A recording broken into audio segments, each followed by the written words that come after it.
A distanza di 12 mesi, On the Evolution of Sports sale nuovamente in vetta per scoprire come sia cambiato il mondo dello sci estremo. Un anno fa ci eravamo lasciati dopo aver ripercorso l'evoluzione di questa disciplina. La storia dello sci ci ha riportato indietro di migliaia di anni, tanto da ritrovare le prime testimonianze addirittura in reperti fossili risalenti a 4.000 anni fa.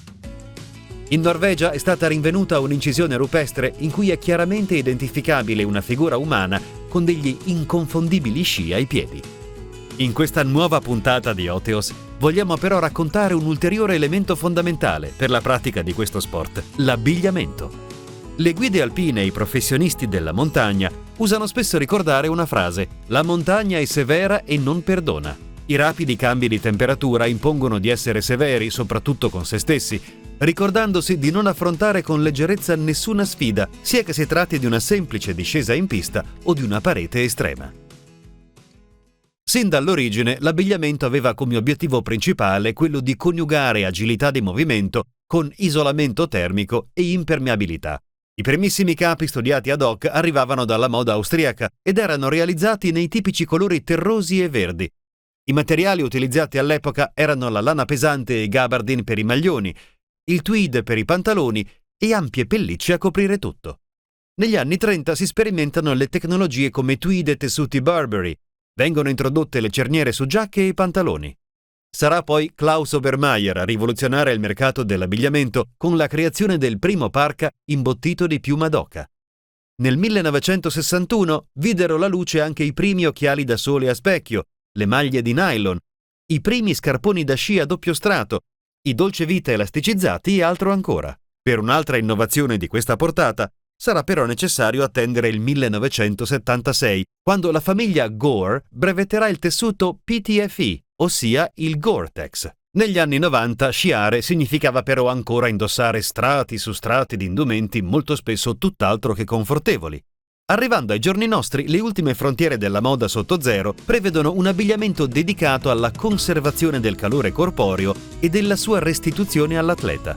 In questi ultimi anni i cambiamenti climatici hanno imposto a tutti noi la necessità di una maggiore attenzione ai nostri comportamenti, portandoci a una maggiore consapevolezza nell'utilizzo delle risorse del pianeta in tutti i settori, compreso quello dell'abbigliamento sportivo. Picture Organic Clothing è un marchio nato nel 2008 da 3 giovani amici francesi, Julien, Jérémy e Vincent, che hanno voluto portare qualcosa di innovativo nel mondo dell'abbigliamento sportivo. L'obiettivo di questi 3 ragazzi è quello di creare una nuova generazione di prodotti che non siano solo funzionali ed esteticamente alla moda, ma che aiutino anche a combattere i cambiamenti climatici. Abbiamo incontrato Julien Durand, CEO di Picture, per scoprire le evoluzioni di questo settore. Ces dernières années, c'est pas le sport réellement qui a évolué, c'est les pratiquants qui ont évolué. Donc en termes de pratique, les gens veulent pratiquer plus de sport, on va vers une versatilité et c'est nous, fabricants, qui avons dû adapter nos produits aux mœurs des pratiquants. Les pratiques sont leadées par les communautés de pratiquants et plus par nous, les marques, ou le sport en tant que tel. Et donc les gens veulent pratiquer à la fois du ski de rando, du ski, du snowboard, du trail, du VTT.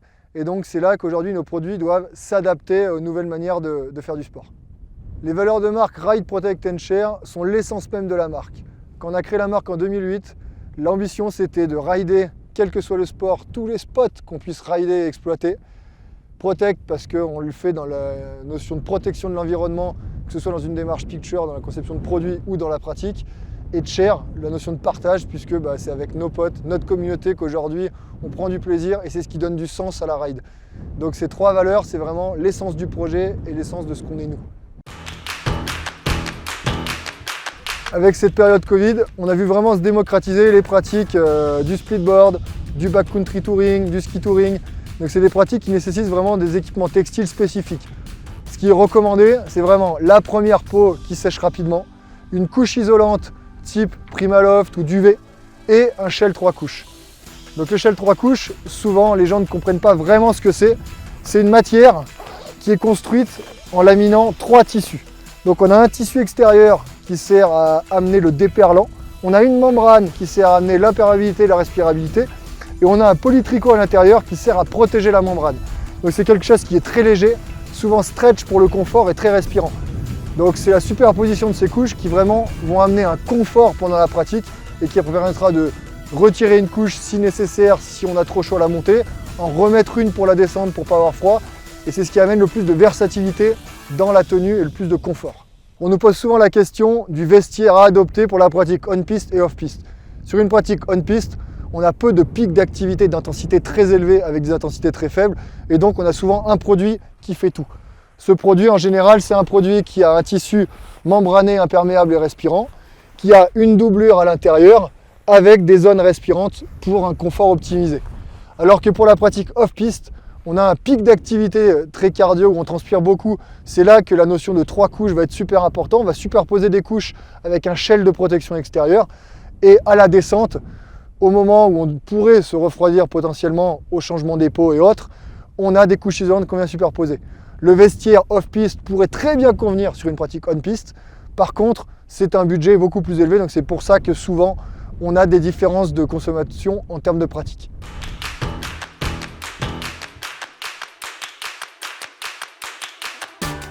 En partant de l'adage, la montagne est sévère et impitoyable, il y a un équipement principal et primordial qu'il faut toujours avoir sur soi en montagne. Tracker, pelle, sonde, un sac airbag de préférence, une couverture de survie en cas de pépin, un multitool et du scotch américain, une deuxième paire de gants parce qu'en rando, quand on arrive les mains mouillées, on va éviter de les faire tomber en haut de la montagne, et une tenue adaptée avec first layer, mid layer et shell 3 couches.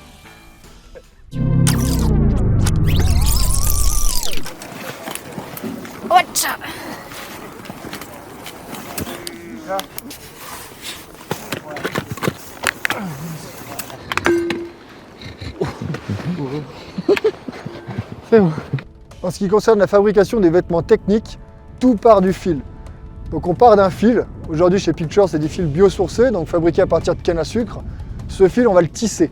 Donc le tissage du fil est différent d'une pièce à l'autre et suivant ce qu'on attend. On peut faire des tissages très très serrés pour maximiser l'imperméabilité du vêtement, des tissages assez desserrés pour avoir des vêtements très respirants. Donc ça commence du tissu extérieur. Sur ce tissu, on va laminer une membrane. Donc on vient coller une membrane en polyuréthane qui a des propriétés imperméables et respirantes. Donc c'est cette membrane qui amène l'étanchéité. Et à l'intérieur, on vient protéger la membrane soit avec un polytricot, soit avec une doublure.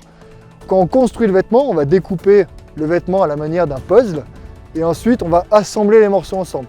À chaque soudure d'assemblage, on vient souder et taper. Donc on appelle ça taper puisque c'est comme si on mettait du scotch collé sur la couture pour imperméabiliser totalement le vêtement. Donc ça, c'est la base de la construction d'un vêtement technique. Ensuite, on va utiliser des matériaux isolants bien spécifiques.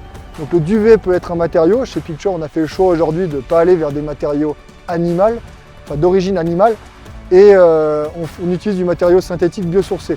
Donc il y a des marques aujourd'hui comme Sorona, des marques comme Primaloft, qui sont des marques d'isolants très très techniques, qui ont un gros apport en chaleur et une grosse rétention de chaleur.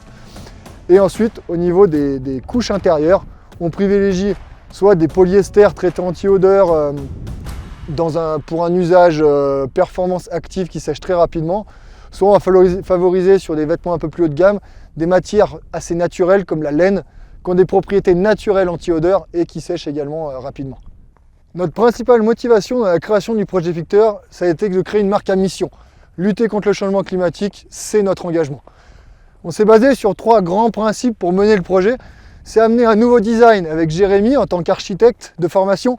Il avait une patte design qui était complètement différente des fashion designers traditionnels. C'était amener une nouvelle philosophie puisque tout ce qu'on fait aujourd'hui est éco-conçu et a toujours été éco-conçu. Et amener une nouvelle philosophie puisqu'on a voulu vraiment travailler sur l'inclusivité et pas être monopratique en se disant il y a un clivage skieur, snowboarder. Aujourd'hui, on voulait créer une marque réunie autour d'une philosophie environnementale plus qu'autour d'un sport.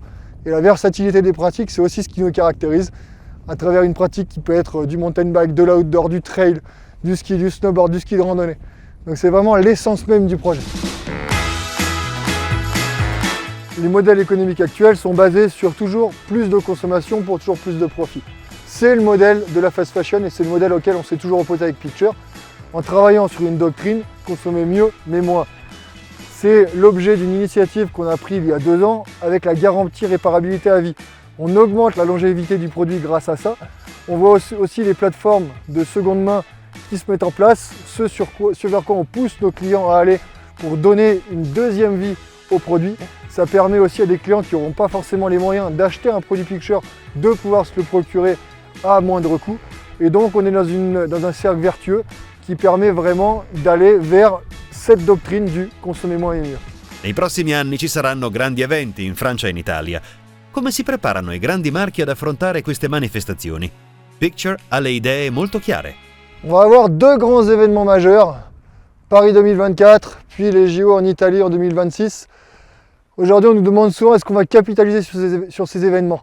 Ces événements, en général, sont hyper porteurs médiatiquement, mais pour nos sports, ils ont peu d'authenticité. Et finalement, l'authenticité, elle est tirée par quoi? Par la communauté, par l'aventure humaine, par tout ce qui fait l'essence de ce que l'on appelle l'action outdoor. Et donc du coup, chez Picture, la volonté, c'est de soutenir nos athlètes dans leur démarche lors de leur venue au JO, lors de leur venue sur ces grands événements. Par contre, on ne va pas capitaliser, nous, en termes de communication.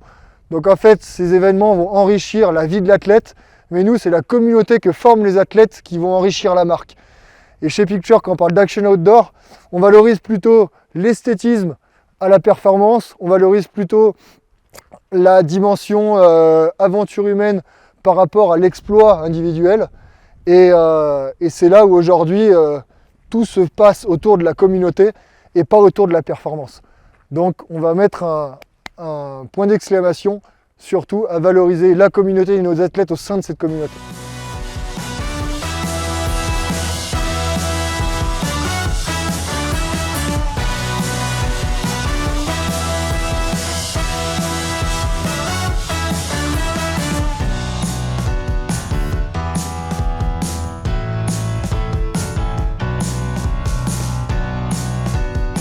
Après les Jeux Olympiques reviennent souvent la question des X-Games. Quel est le rôle des X-Games pour une marque comme la nôtre? Finalement, les X-Games, c'est un petit peu toute notre enfance, toute notre adolescence. C'est grâce aux X-Games qu'on a découvert le sport et qu'on a aimé le sport. Mais cette dimension de sport-spectacle qu'amènent aujourd'hui les X-Games ont dépassé finalement cet aspect authentique qu'ils ont fait émerger il y a quelques années. Donc pour une marque comme Picture, aujourd'hui, on veut valoriser la jeunesse du sport, l'authenticité du sport à travers des aventures humaines, que ce soit dans le domaine du surf, dans le domaine du snowboard, du ski. Donc c'est là-dessus que nous, on veut vraiment valoriser nos aventuriers et on ne valorise pas des exploits et des performances individuelles liées à des acrobaties. Aujourd'hui, est-ce que faire 4 backflips a vraiment du sens aux yeux de Picture? J'ai envie de vous dire non. Si l'athlète, aujourd'hui, ça porte du sens pour lui, on sera là pour le soutenir. Mais par contre, il doit toujours servir l'aspect communautaire et la dimension humaine de notre milieu de la rail.